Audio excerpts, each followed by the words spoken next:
Everyone. My name is Cynthia Pierre Threatte, and I'm a technology portfolio manager at BP. I'd like to spend our time today just focusing on the importance of hydrogen and its derivatives in unlocking the export market. I believe we can all agree that a pivotal moment for the energy transition came in December 2015 at the United Nations Climate Change Conference, better known as COP21.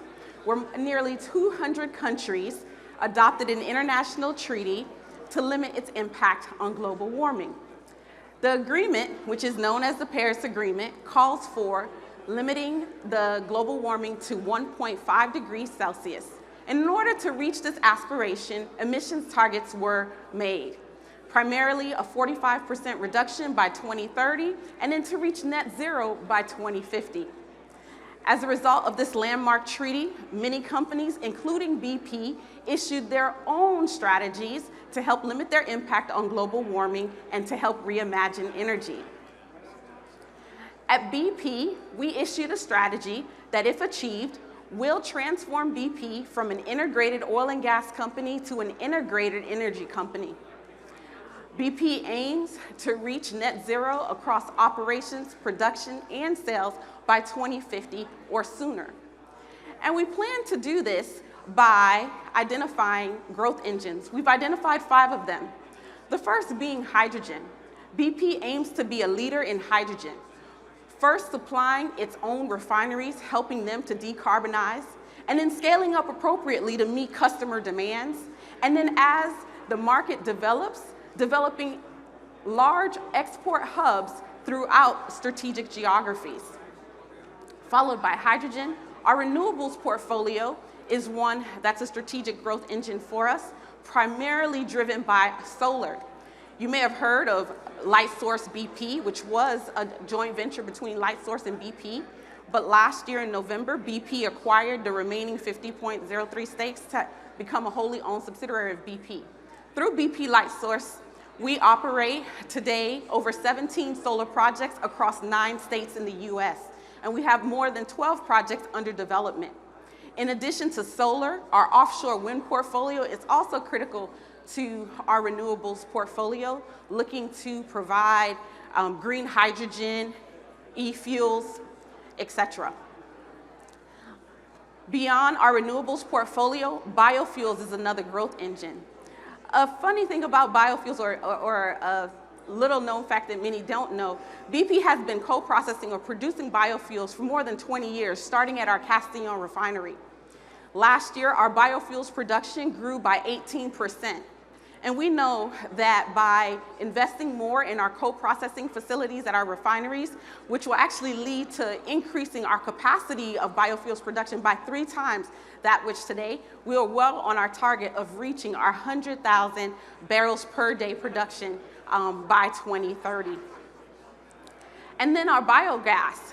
We have a significant footprint within biogas. And last year, with our acquisition of Archaea Energy, our biogas production or volumes increased by 80%. So we're doing so both internally, organically, and also by acquiring companies. And then lastly, our electric vehicle charging stations. Last year, by the end of last year, we had 29,000 charging points spread across strategic geographies, putting us well in line for the 100,000 charging points that we'd like to achieve by 2030. For this talk today, I'd like to keep our eye on the hydrogen prize. And I believe that in order to achieve the aims set out by the Paris Agreement, which really is to help decarbonize our society, we need to support a global trade flow of hydrogen and its derivatives. And because trade happens today on a global basis, we can sometimes neglect the difficulties associated with doing so for hydrogen. But a deeper dive into hydrogen and its properties helps to highlight some of the difficulties associated with long-haul transport of hydrogen and why derivatives are even needed. Hydrogen being one of the most abundant elements that there are, it's extremely small and light, which makes it very difficult to contain. It also requires extremely large storage volumes and compression rates. However, when you consider hydrogen and compare it to something like natural gas, it has 2.5 times the amount of energy as natural gas on a mass basis.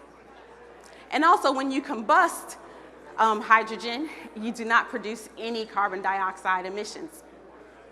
Now, while all of those things are great, the issues with its volumetric density and things of that sort makes it very difficult to contain. And we had a panel earlier that talked about the issues associated with leak detection of hydrogen. All things that are extremely important. And in order to help alleviate those and to meet some of our 2030 aims, we need derivatives. And these derivatives are often referred to as hydrogen vectors. And just to level set, when I refer to a vector, all it is a molecule or a system that is used to move hydrogen from a production site to a demand center. And in the very first phases of many of our hydrogen projects, pipelines will be the vector, the vehicle in which we use to move the hydrogen. Now, pipelines, we might think, oh, that's something that's also very trivial. There are over 3 million kilometers of pipelines installed today. Of that 3 million, less than 5,000 kilometers are actually hydrogen pipelines.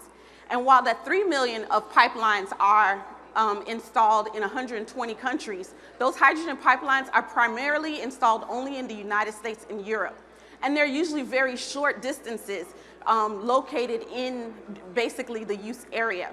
So now, in order for us to actually achieve some of those local and regional demand centers in those first wave projects, we're going to need much longer pipes, and we're going to need to repurpose some of those existing pipelines that exist for natural gas and other assets in order to transport hydrogen.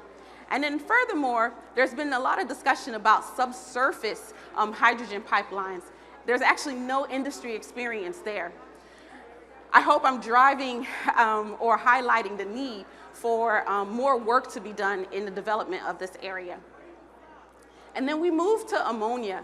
Ammonia is an exciting vector potentially because it's one that exists today at an industrial scale. We trade it, we know how to use it. It's used as a feedstock for fertilizer and also other chemicals.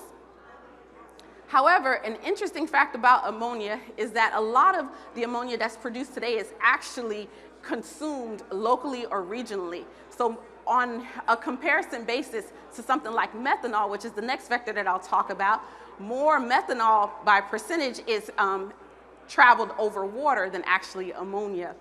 In addition to ammonia being primarily used locally when it's produced, there are lots of applications that are under development for ammonia, either for a direct use case or actually using it as a hydrogen carrier. While ammonia synthesis is well known and understood, the decomposition or splitting of ammonia is a technology development area where there are not many technologies that are proven at scale, so it's a very low TRL technology when it comes to things such as ammonia cracking or photocatalytic splitting of ammonia. And then also the current infrastructure that exists today will not be enough to actually sustain the projected demands of ammonia that will need to travel by the waterways.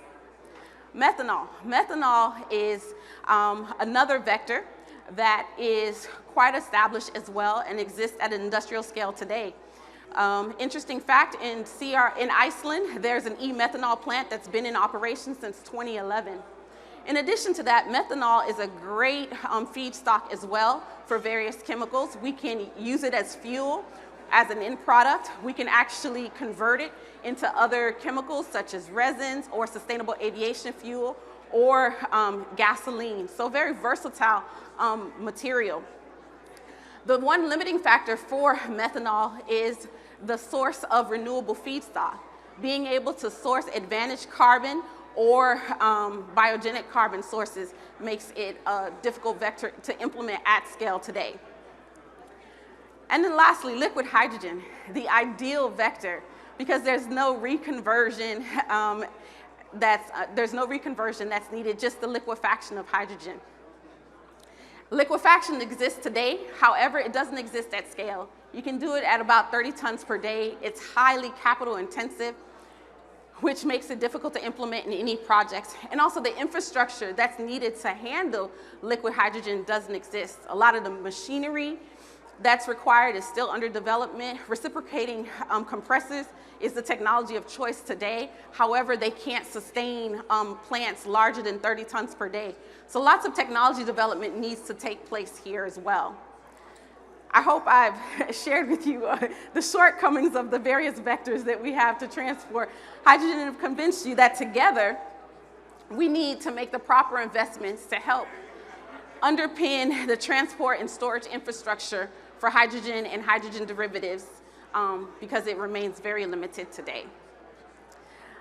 That's the end of my talk. I've left lots of time for discussions or questions. I'd love to entertain any questions or comments.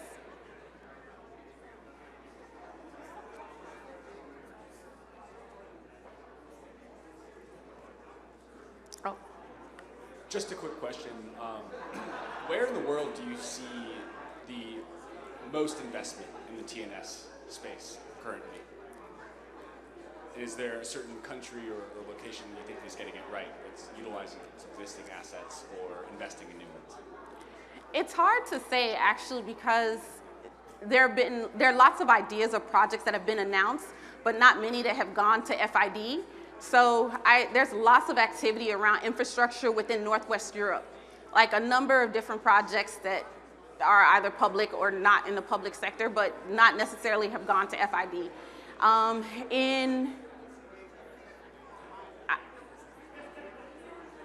There are lots.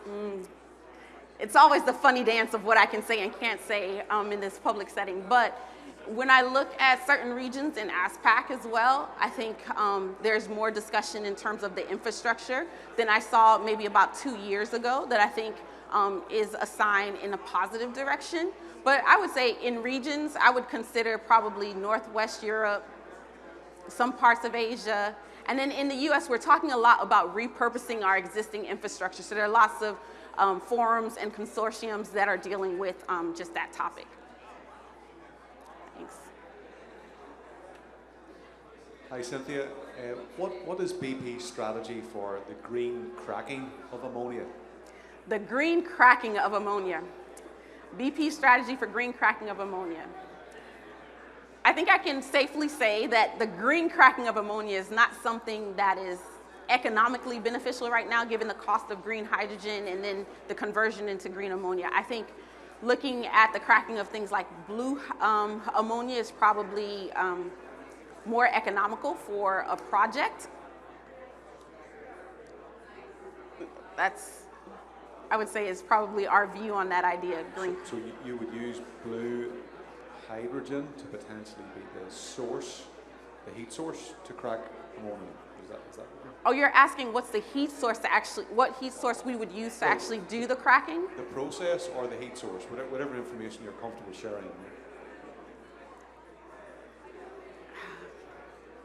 I think I can't get into a project that, we have one project that's been announced, and if I go into details there, you could probably pinpoint where that is, and I think I'm skirting the lines a bit there. No, if that's fine. Okay. Thank you. Is there a target price for liquid hydrogen per kilogram? A target price for liquid hydrogen that BP has per kilogram? Ideally, we'd like the spec power is extremely high right now, anywhere between, from some claims being as low as 6 and then as high as 10. So the equivalent cost associated with that, just driving it down, because ideally we'd like to get down as low as possible in that transport side, because the production of hydrogen is so high. But I can't really give you a specific price target that we have or one that we use for our internal economics. If that's okay. Sorry. There we go. Karen Meidlinger here from the Center for Clean Hydrogen at University of Delaware. Okay. I'm curious to know if you've looked at storing hydrogen underground in these underground caverns, salt domes. Any work in that area? That is a work we are investigating, looking at the underground subsurface storage of hydrogen. That actually will help to build on our upstream expertise and discipline engineers that we have there. So that is a target, and that's primarily focused within our CCUS technology portfolio. But yes, that is of interest to us. Oh, we're out of time, but I can come talk to you afterwards. Thank you.